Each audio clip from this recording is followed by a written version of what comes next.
Quand la tristesse arrive, je sais tu es là, toujours près de moi. Bon samedi, bienvenue dans votre émission La Victoire de l'amour. J'espère que vous allez bien ce matin. Comme on le fait à tous les samedis, on rejoint notre petite sœur sourire, Sœur Angèle.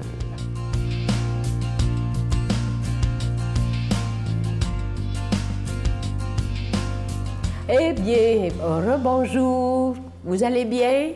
Eh bien oui, comme vous voyez, hein, on avance, le temps avance. Nous sommes déjà rendus vers la mi-septembre. C'est un mois, toujours, moi je me dis, hey, je regarde dans les champs, je vois toutes ces belles petites citrouilles qui les feuilles tombent, mais les citrouilles ressurgissent. C'est beau, c'est comme des soleils dans les champs. Moi, la nature me passionne. Et puis, des fois, on s'efforce à faire de l'harmonie. Hein, dans les décorations, dans les couleurs, dans la façon de s'habiller, dans la façon de voir les... Je dis, ah, ça, c'est bien, ça.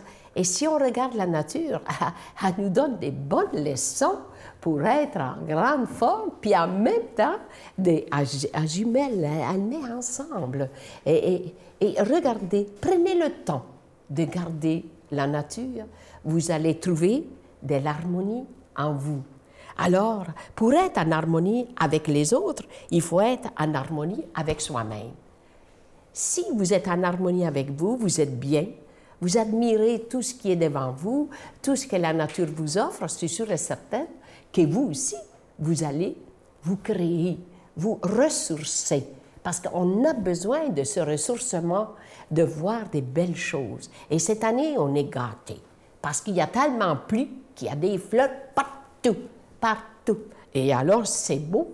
Et le bonheur vous appartient quand ce que vous pensez, ce que vous dites et ce que vous faites sont en harmonie. Quand on sent de l'harmonie autour de soi, quand on sent que les gens sont heureux, ils ont le goût de chanter, ils ont le goût de vous dire « Ah, vous êtes là. Ah, vous êtes là. Hey, ça fait longtemps que je n'étais pas bien. Oh! » Et c'est ça. Être capable de retrouver une harmonie que parfois on a perdue parce qu'on vit certaines solitudes. Aujourd'hui, les gens sont... Je visite des personnes, ils sont seuls. Et quand on est seul, on cherche pas des belles affaires. La solitude n'existe pas, mais l'amour que vous pouvez recevoir de vos enfants. Et si vous n'avez pas d'enfants, regardez les autres. Comme moi, je regarde les autres enfants et puis je me dis, oh, qu'ils sont heureux, je vais jouer, je vois qu'il y a de la vie. Et puis, ça nous rajeunit, ça nous fait du bien. Et moi, quand je vois des gens heureux, je suis heureuse. Parce que c'est une chose qu'aujourd'hui, on a besoin. On est trop pris par le matériel. Et puis, l'harmonie vient de soi. L'harmonie vient dans l'amour et l'harmonie vient aussi de vous. Notre Père qui es aux cieux, que ton nom soit sanctifié, que ton règne vienne, que ta volonté soit faite sur la terre comme au ciel. Donne-nous aujourd'hui notre pain de ce jour. Pardonne-nous nos offenses comme nous pardonnons à ceux qui nous ont offensés. Ne nous laisse pas entrer en tentation, mais délivre-nous du mal, car c'est à toi qu'appartient le règne, la puissance et la gloire pour les siècles des siècles. Amen. Je suis tellement heureux de vous parler de ce beau cadeau du mois pour la rentrée de septembre. C'est une première, je sais que vous allez être très heureux. Il s'agit d'un coffret de, non pas un, mais 2 CD avec le bon docteur Gaétan Brouillard. Et le titre, c'est « En toute intimité avec le docteur Gaétan Brouillard et conseils spirituels et médicaux ». Alors, premier CD, je vous donne quelques titres, je ne peux pas tous vous les donner, évidemment. Le premier, un des titres, c'est « La culpabilité qui fait mal ». Et ça, oui, il y a tellement de gens qui souffrent de ça. Se pardonner et guérir. Ça, c'est un chapitre extrêmement important. Et de l'autre côté, bon, là, il y en a beaucoup plus, évidemment, mais du côté médical, il dit ceci, un chapitre qui est « Et si les médicaments ne suffisaient plus? » Il nous dit « Nous sommes ce que nous mangeons et pensons. » Ça, c'est tellement vrai.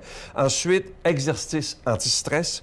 La santé repensée à votre portée et quels suppléments et vitamines prendre et surtout, ce que les gens demandent beaucoup quand ils appellent au bureau, les dosages. Comment je dois prendre de vitamine D, de vitamine A, toutes sortes de choses comme ça. Alors, ça va beaucoup vous aider. Moi, ça m'aide beaucoup parce que je suis quelqu'un qui prend beaucoup de suppléments. Alors, 2 CD pour un cadeau avec un don de 25 $ et plus. Je vous donne l'adresse. La Victoire de l'Amour, casier postal 120, succursale Boucherville à Boucherville, le J4B 5E6, je vous la redonne. La Victoire de l'Amour, casier postal 120, succursale Boucherville à Boucherville, le J4B 5E6. Également par téléphone, par carte de crédit du lundi au vendredi de 8h30 à 16h30 dans le 514-523-4433, 523-4433 ou sans frais le 1-888-811-9291, 1-888-811-9291 et sur notre site Internet, le www.lavictoiredelamour.org.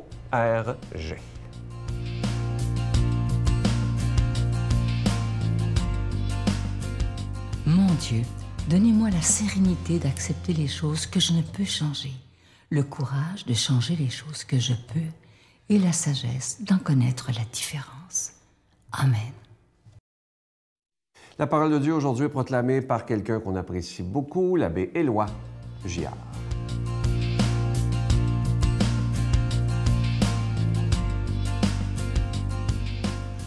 Et bon matin, chers amis.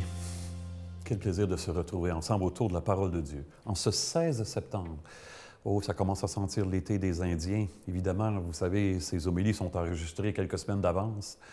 J'espère qu'il fait encore beau et qu'on a encore plein de bons moments à vivre à l'extérieur. Mais c'est à l'intérieur que Jésus nous ramène pour l'instant, pour qu'on puisse mieux apprécier la vie. Alors, c'est dans l'Évangile de Luc. Jésus disait à ses disciples, « Un bon arbre ne donne pas de fruits pourris. Jamais non plus un arbre qui pourrit ne donne de bons fruits. Chaque arbre, en effet, se reconnaît à son fruit. On ne cueille pas des figues sur des épines. On ne vendange pas non plus du raisin sur des ronces. L'homme bon tire le bien du trésor de son cœur qui est bon, et l'homme mauvais tire le mal de son cœur qui est mauvais.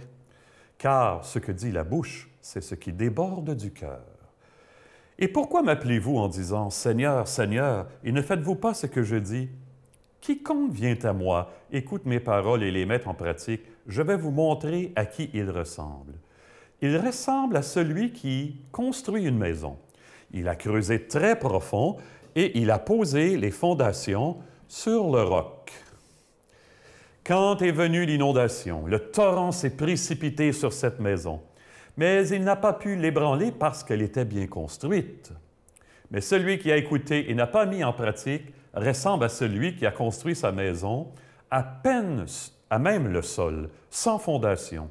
Le torrent s'est précipité sur elle et aussitôt elle s'est effondrée. La destruction de cette maison a été complète. Il y a quelques mois, nos évêques du Québec sont allés à Rome pour ce qu'on appelle la visite ad limina, la visite près des tombeaux des fondateurs de l'Église. Ils y vont à peu près tous les 5 ans. Ils rencontrent le pape. Avant, ils pouvaient le rencontrer individuellement, mais le pape François semble avoir changé les choses. Ils le rencontrent en groupe. Ils vont visiter les différents dicastères à Rome pour jaser de la vie de l'Église. Et ils ont une retraite. Et à la retraite qu'ils ont eue à Rome, le prédicateur, dont je ne me souviens plus du nom, leur a fait prendre conscience, c'est notre évêque nous a rapporté ça ensuite dans mon diocèse, leur prédicateur leur a dit, « Savez-vous combien de questions Jésus pose dans l'Évangile? 220. Et seriez-vous capable d'en nommer 2 ou 3 spontanément? Seriez-vous capable d'en nommer? Je vous donne des exemples. Et vous, qui dites-vous que je suis? Combien de pain avez-vous? Que cherchez-vous? Quand le Fils de l'homme reviendra, trouvera-t-il la foi sur la terre? » Chacune peut être séparée de son contexte et s'adresser à moi dans ma situation présente, là, telle qu'ici et maintenant. Eh bien, ce matin, avez-vous entendu la question? « Pourquoi m'appelez-vous Seigneur, Seigneur, et ne faites-vous pas ce que je dis? » C'est terrible, hein? Cette parabole-là de la maison bâtie sur le roc, les mariés la choisissent de temps en temps. Et je fais le test, hein? À chaque fois, il n'y a personne qui a vraiment compris la nuance de Jésus. Je demande aux gens dans l'assistance, qu'est-ce qui fait qu'on bâtisse sa vie sur le roc ou sur le sable? Que ça va tenir ou que ça ne tiendra pas? La parole de Dieu, oui, bon, etc. Non, mais Jésus est très clair. Puis après ça, je leur ai regardé. Celui qui écoute ma parole et la met en pratique, celui qui écoute ma parole sans la mettre en pratique, il bâtit sur le sable. Le premier sur le roc, l'autre sur le sable. Ah bon, ma vie parle quand elle est bâtie sur le roc de la parole mise en pratique. Ma vie parle d'elle-même. N'oublions pas, d'ailleurs, que Jésus nous a bien dit, c'est à l'amour que vous aurez les uns pour les autres qu'on vous reconnaîtra pour mes disciples. Il n'a pas dit, c'est parce que vous allez être capable de boucher tel ou tel qui vous offre des contradictions. C'est pas comme ça. C'est l'amour qui fait qu'on vous reconnaîtra pour des gens qui sont porteurs de ma propre vie. Cela dit, Jésus utilise l'image de la maison. J'aimerais qu'on s'arrête là-dessus, si vous voulez. Accueillir la parole et la mettre en pratique, c'est comme construire une maison stable, une maison solide, une maison protectrice. Et moi, mes parents, quand ils ont vendu la ferme à mes frères, ils ont déménagé au village, à Saint-Simon, d'où je viens, et ils demeurent, figurez-vous donc, dans une maison qui a à peu près 150 ans. Une maison qui a de l'âme, parce qu'on sent que ça a été bâti très solidement et que les gens qui ont bâti, ils ont pris leur temps et ils y ont mis le meilleur d'eux-mêmes. Ce qui fait de l'âme une pièce, une œuvre d'art, une musique, c'est que les gens ont vraiment investi le meilleur, ils ont pris le temps, comprenez-vous? Et même chose, les presbytères dans lesquels je demeure, on sent que l'âme peut s'y fortifier parce que c'est comme...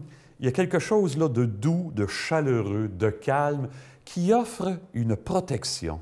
Ce n'est pas toujours le cas des maisons plus modernes. On le sent moins, en tout cas. Est-ce que la parole accueillie et mise en pratique dans ma vie fait que les gens se sentent, en quelque part, en protection à côté de moi? Est-ce qu'ils sentent une douceur, une chaleur qui ne vient pas que de moi? Un peu comme s'ils se sentaient dans un appartement, une maison qui leur fait du bien. On va demander ça au Seigneur de prendre conscience que notre vie peut apporter tellement plus qu'on pense aux autres, hein? Qu'il nous bénisse en ce sens, lui qui est Père, Fils et Esprit. Amen. Bonne vie tout le monde, bonne journée. Je vous salue Marie, pleine de grâce. Le Seigneur est avec vous. Vous êtes bénie entre toutes les femmes, et Jésus, le fruit de vos entrailles, est béni. Sainte Marie, Mère de Dieu, priez pour nous pauvres pécheurs, maintenant et à l'heure de notre mort. Amen.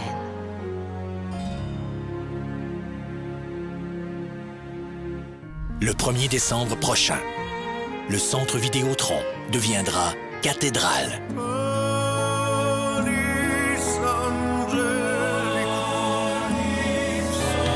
Mario Pelcha et les prêtres. Sans oublier la voix angélique de Sophia Rose Boulanger.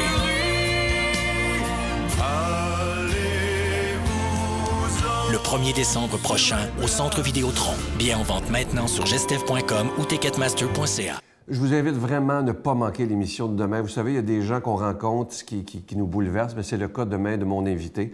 J'ai été tellement ému de la recevoir. Il s'agit de Karine Dupuis. Et imaginez, cette jeune maman, avec son mari, évidemment, ont perdu 2 jeunes enfants dans la mort. Et cette femme, elle est d'une résilience extraordinaire. Vous allez voir, c'est pas de révolte contre Dieu. Je vous le dis là, parlez-en autour de vous. Moi, ça m'a arraché les larmes. C'est une leçon de vie que Karine nous donne. Elle pourrait en vouloir à la terre entière. Elle pourrait être agressive. Elle pourrait en vouloir à Dieu d'une façon terrible. Mais non, elle est d'une grande résilience. Et vous allez voir, ce qui me bouleverse, même s'ils ont perdu 2 enfants, elle est dans la gratitude. À ne pas manquer demain. Bye. On se ramène toujours au fait de tout ce qui a rassemblé autour de nous, tous les gens qui ont mobilisé pour rendre le monde meilleur. On comprend pourquoi ils sont venus.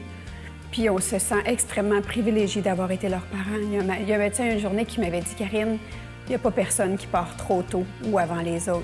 Tout le monde va au bout de sa vie. » Je me suis dit, moi, je suis la privilégiée d'avoir été la maman de ces enfants-là, de pouvoir les avoir accompagnés,